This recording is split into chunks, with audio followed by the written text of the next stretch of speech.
Alors bonjour à tous, aujourd'hui nous sommes très heureux de vous annoncer la sortie d'un nouvel ouvrage. Il s'agit d'un ouvrage sur Saint Michel et les saints anges, considérés dans leur relation avec le monde visible. C'est un ouvrage écrit par l'abbé Eugène Soyer.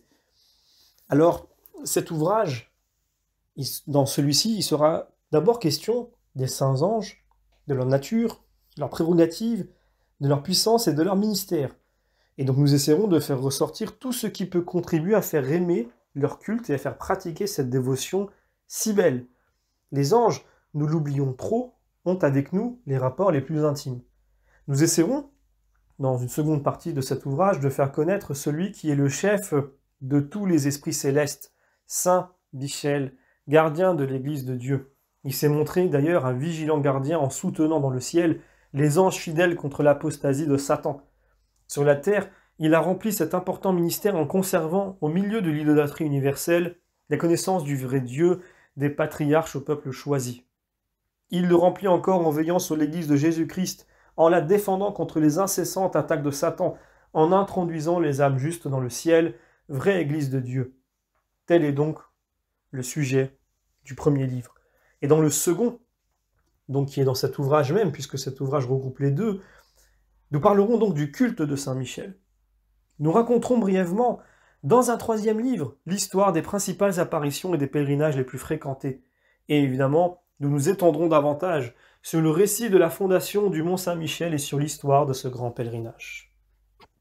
Voilà comment nous pouvions résumer cet ouvrage, ce beau livre de plus de 350 pages, qui résume finalement pas mal de sujets en un seul, et qui permet justement d'avoir une vision, une compréhension déjà de ce qu'est le monde angélique, de son rapport avec nous, donc le monde visible avec le monde invisible, et puis d'approfondir sur Saint Michel l'Archange, et sur finalement aussi la dévotion qui en suit, et ce sanctuaire magnifique de Saint Michel, qui se trouve donc pour certains en Normandie, pour d'autres en Bretagne. Je laisse le débat, je sais que c'est un débat amusant, mais c'était simplement pour le clin d'œil.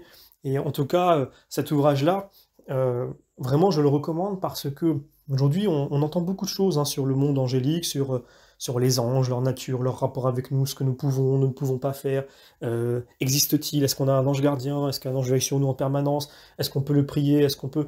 Toutes ces questions finalement qui tournent autour de ce monde que nous ne voyons pas, eh bien, sont résumées dans cet ouvrage avec ensuite, puisque c'est un ouvrage en 3 parties, vous l'avez compris, donc les 3 parties sont regroupées dans ce même livre, où ensuite nous allons approfondir un petit peu la figure de Saint Michel Archange, et ensuite discuter de façon plus détaillée sur les cultes qui viennent derrière, avec ce récit sur la fondation du Mont Saint-Michel.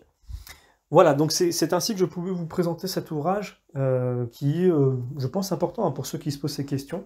En tout cas, ce monde invisible, certes à l'œil nu, mais pas à la fois, existe vraiment. Et pour en savoir un peu plus, eh bien, même s'il y a déjà pas mal d'ouvrages sur le sujet, je vous recommande forcément celui-ci, que nous avons trouvé vraiment important d'un point de vue théologique, et puis simple à la fois, mais également important d'un point de vue spirituel. Comme toujours, nous vous remercions et nous vous donnons rendez-vous pour la prochaine parution. Également, comme toujours, on note à chaque fois vos suggestions, on note également avec grand plaisir les remarques, les idées que vous nous donnez, et puis vous nous rappelez souvent que vous priez pour nous, on vous en remercie. N'hésitez pas à en parler autour de vous, à en parler dans votre paroisse, à en parler à vos amis de cette maison d'édition. Nous espérons vraiment qu'elle réussira, car son seul but est de mettre à disposition, comme je le rappelle à chaque fois, à bas prix, des ouvrages de la tradition de l'Église, pour faire découvrir ce trésor de l'Église, qui n'a que pour but de nous faire connaître Dieu davantage, et d'aimer notre prochain davantage à cause de Dieu. Je vous remercie et vous donne rendez-vous pour la prochaine parution.